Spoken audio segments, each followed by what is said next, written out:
SKM films UP. आप सुन रहे हैं आलोक सागर को। तिरकुलिया तुलसीपुर से उठला लिया लक्ष्मणपुर से, तिरकुलिया तुलसीपुर से उठला लिया लक्ष्मणपुर से। मंगाई देता हो लिया देता हो राजा सड़िया बलरामपुर से, लिया देता हो हमके सड़िया बलरामपुर से।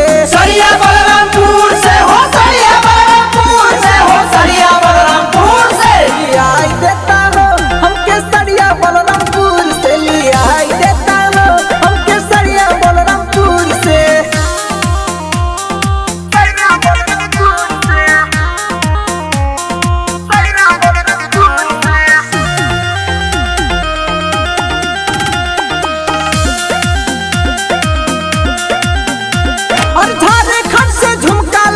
चुड़िया मणिपुर से, चुड़िया मणिपुर से हो, चुड़िया मणिपुर से।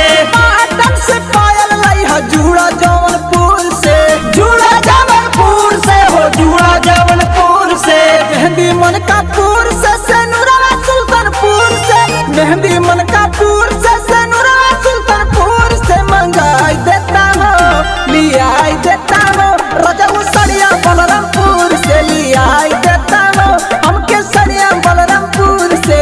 सड़िया बलरामपुर से हो, सड़िया बलरामपुर से हो, सड़िया बलरामपुर से लिया देता हो हमके सड़िया बलरामपुर से, लिया देता हो केहू सड़िया बलरामपुर से।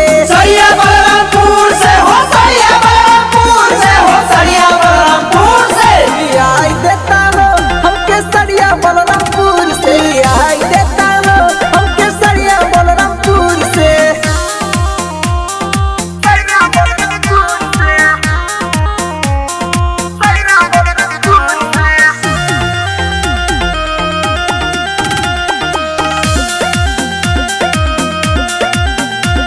अरहरवा हमीरपुर से, पाउडरवा गागापुर से, पाउडरवा गागापुर से, पाउडरवा गागापुर से।